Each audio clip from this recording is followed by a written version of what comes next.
Ahli sunnah wal jamaah membenarkan adanya karomah para wali, walaupun kriterianya walinya yang mana dulu. Walinya yang mana dulu. Karena setahu kami nggak ada yang namanya wali itu ngerokok, nggak ada. Tidak ada, tidak mungkin. Tidak mungkin. Subhanallah. Tapi kriterianya di luar orang-orang yang namanya ahli sunnah, mereka mengangkat-ngangkat siapa saja, subhanallah. Yang enggak sholat Jumat dianggap wali.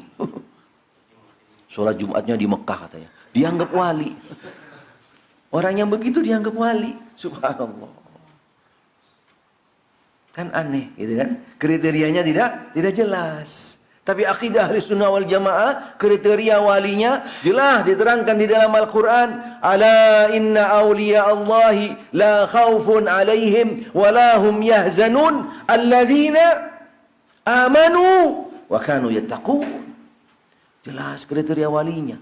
Orang-orang yang beriman dan bertakwa kepada Allah. Subhanallah. Menjaga keimanannya. Benar-benar dia itu berusaha menyempurnakan ketakwaan, menjaga daripada segala hal-hal yang dapat mengotori daripada ketakwaan. Ada istilah di Jawa, reok itu di mana reok? Di Ponorogo. Di Ponorogo.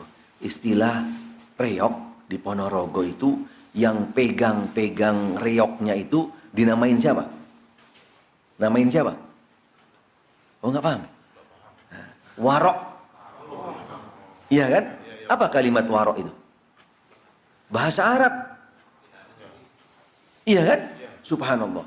Orang yang pegang reok itu saja, orang yang memang sudah melalui klarifikasi. Harus bersih, termasuk juga asal mulanya awalnya orang-orang yang menjauhi daripada hal-hal yang sifatnya tidak benar.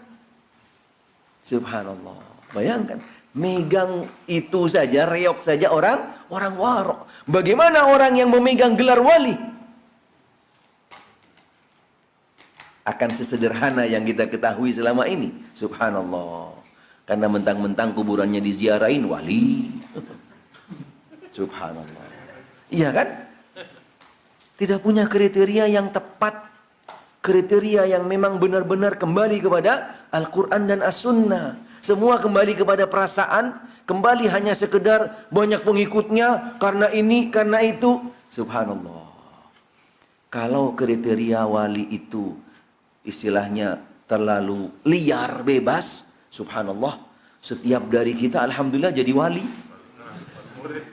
Iya kan? Minimal wali murid. Subhanallah.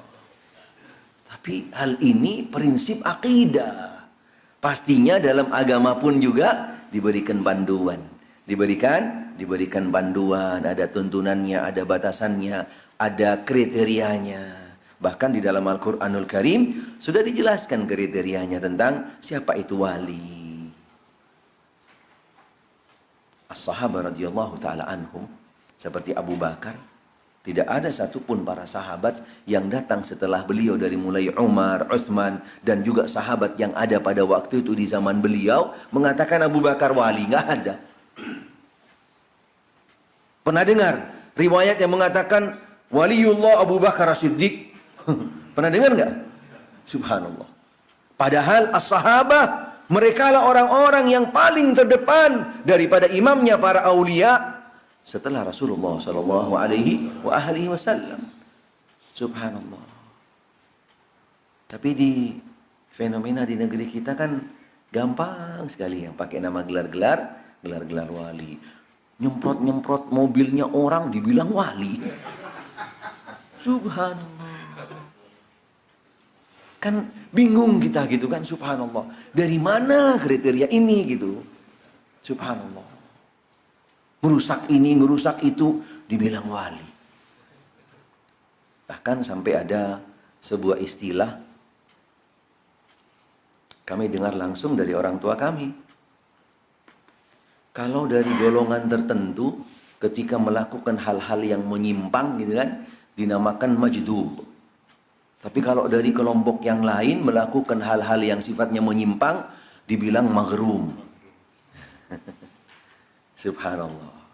Tidak konsisten gitu kan di dalam memberikan kriteria terhadap yang namanya wali. Karena beda antara majdub dengan maghrum. Kalau majdub di sini maksud mereka adalah orang-orang yang punya kecenderungan di luar akal. Itu maksudnya. Yang tidak bisa diterima oleh akal, itu majdub. Tapi kalau maghrum, gila. Tidak konsisten gitu kan? Subhanallah. Ini juga menjadi catatan dan banyak di masyarakat seperti itu. Wallahu a'lam, masyarakat yang mana, wallahu a'lam. Intinya Ahlussunnah wal Jamaah tidak mengingkari yang namanya karomah para wali. Apa itu karomah? Apa itu karomah? Ada yang tahu apa karomat sebenarnya? Kelebihan. Karomah itu adalah anugerah. Karomah itu adalah anugerah karunia dari Allah Subhanahu wa taala. Sehingga siapapun bisa mendapatkan karomah tersebut. Bisa mendapatkan karomah tersebut. Karena karomah dengan mukjizat tidak jauh berbeda. Tidak jauh berbeda. Dua-duanya anugerah karunia dari Allah. Karomah diberikan kepada selain Nabi dan juga bisa kepada Nabi. Tapi kalau mukjizat khusus Nabi. Karena karomah hanya sekedar kelebihan yang sifatnya dia sendiri tidak tahu kalau itu anugerah karunia dari Allah. Di luar daripada nalar dia. Tapi kalau mukjizat adalah karomah, anugerah karunia Allah Ta'ala diberikan kepada Nabi dan juga para Rasul dengan tujuan untuk membuktikan dirinya adalah seorang utusan Allah dan untuk mengalahkan mereka-mereka yang tidak mempercayai tentang kenabiannya.